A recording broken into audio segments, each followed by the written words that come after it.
हरे कृष्ण। ओम श्री गणेशाय नमः। हर साल भाद्रपद महीने के कृष्ण पक्ष की चतुर्थी तिथि को बहुला चौथ या भादो संकष्टी चतुर्थी का व्रत रखा जाता है। बहुला चौथ का व्रत भगवान श्री कृष्ण से गौओं से जुड़ा है।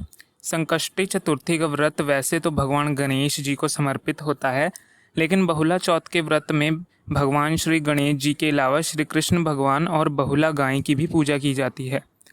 ये दिन मुख्य रूप से गाय और बालक के कल्याण के लिए मनाया जाता है। बहुला चौथ के दिन लोग दिन भर उपवास रखते हैं। शाम को गायों को और बछड़ों की पूजा की जाती है। मान्यता है कि जो लोग दिन भर उपवास रखते हैं और शाम को गायों की पूजा करते हैं, उन्हें संतान सुख समृद्धि का आशीर्वाद मिलता है। बहुला चौथ व्रत रखने वाले भक्त इस दिन दूध पीने या दूध से बने किसी भी उत्पाद को खाने से परहेज करते हैं। इस दिन खास तौर पर गाय को दूध का सेवन वर्जित माना जाता है। हिंदू धार्मिक शास्त्रों के अनुसार भगवान श्री कृष्ण को बहुला नामक की गाय बहुत अधिक प्रिय थी।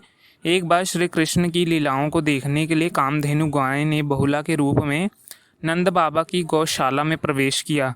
भगवान श्री कृष्ण ने जब इस गाय को देखा, उन्हें ये बहुत पसंद आई और फिर वह हमेशा अपना समय इसी गाय के साथ अधिकतर बिताते थे।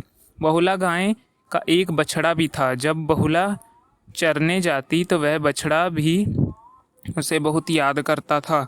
एक बार बहुला गाय की परीक्षा लेने के लिए भगवान श्री कृष्ण ने एक शेर का रूप धार लिया।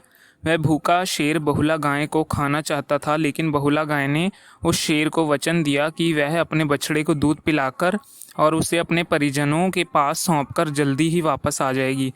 शेर को लगा कि वह अपनी जान बचाने के लिए बहुला गाय बहाने बना रही है और वह वापस लौटकर भी नहीं आएगी। लेकिन कुछ समय बीतने के बाद जब बहुला गाय उसी शेर के पास वापस आई, तब भगवान श्री कृष्ण, जो कि शेर रूप में थे, वे वास्तविक रूप में आकर बहुला को आशीर्वाद देकर कहते हैं, तुम इस परीक्षा में सफल रही और मैं तुम्हारे वचन वृद्धा से बहुत प्रसन्न हूँ। भादव महीने की कृष्ण पक्ष की चतुर्थी के दिन जो भी भक्त तुम्हारी पूजा अर्चना करेगा, उसकी संतान की रक्षा होगी।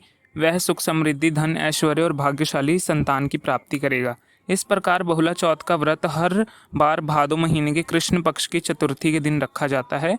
संकष्टी चतुर्थी का भी व्रत माताएं अपनी संतान की दीर्घायु और लंबी उम्र के लिए रखती हैं, और वैसे इस व्रत को संतान प्राप्ति की कामना में भी रखा जाता है। इस व्रत को मुख्यतः गुजरात में रखा जाता है। इस दिन गोधूली बेला में गायों की पूजा करने से सभी प्रकार की मनोकामनाएं पूर्ण होती हैं, क्योंकि गौ माता में 33 कोटि देवी देवताओं और नवग्रहों का भी वास होता है। इस व्रत में शाम के समय मुख्य पूजा की जाती है, और जिन भक्तों के आसपास गौ माता ना हो, वह गाय और बछड़े की तस्वीर की पूजा कर सकते हैं और उनसे प्रार्थना कर सकते हैं। इसके अलावा आप गौशाला में चारे का दान कर सकते हैं।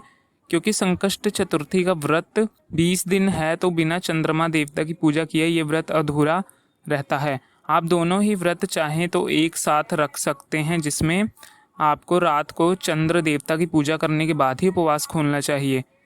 अब आपको बताते हैं इस दिन रहने वाले शुभ मुहूर्त के बारे में। चतुर्थी तिथि प्रारंभ होगी 22 अगस्त गुरुवार को दोपहर 1:40 से और समाप्त होगी 23 अगस्त शुक्रवार को सुबह 10:30 पर। क्योंकि इस दिन उदया तिथि के अनुसार तृतीय तिथि भी सुबह से लेकर दोपहर तक विराजमान रहेगी, इसलिए इस दिन कजरी तीज का भी व्रत रखा जाएगा। तो इस बार 3 व्रत एक ही दिन पर पड़ रहे हैं। संकट चतुर्थी बहुला चौथ का भी व्रत 22 अगस्त गुरुवार के दिन रखा जाएगा। गुरुवार के दिन सूर्य उदय सुबह 6:09 पर और सूर्य अस्त शाम 6:49 पर होगा। ब्रह्म मुहूर्त सुबह 4:33 से 5:02 तक रहेगा। अभिजीत मुहूर्त दोपहर 12:04 से 12:54 तक रहेगा। अमृत काल शाम 5:43 से शाम 7:01 तक रहेगा। राहु काल दोपहर 1:30 से 3 बजे तक रहेगा। गोधूली बेला मुहूर्त, जिस समय आप शाम को गायों की पूजा कर सकते हैं, वह शाम 6:53 से 7:15 के बीच में रहेगा। चंद्र उदय होगा रात 8:51 पर, इसलिए संकट चतुर्थी का व्रत रात 8:51 के बाद ही खोला जाएगा। इस समय के बाद आप चंद्र देवता को अर्घ्य दे सकते हैं। ये थी आज की वीडियो। इस दिन सुनी जाने वाली व्रत कथाओं के लिए हमारे चैनल को अवश्य सब्सक्राइब करें, और आपसे अनुरोध है कि हमारे चैनल को सब्सक्राइब और वीडियो को लाइक अवश्य करें।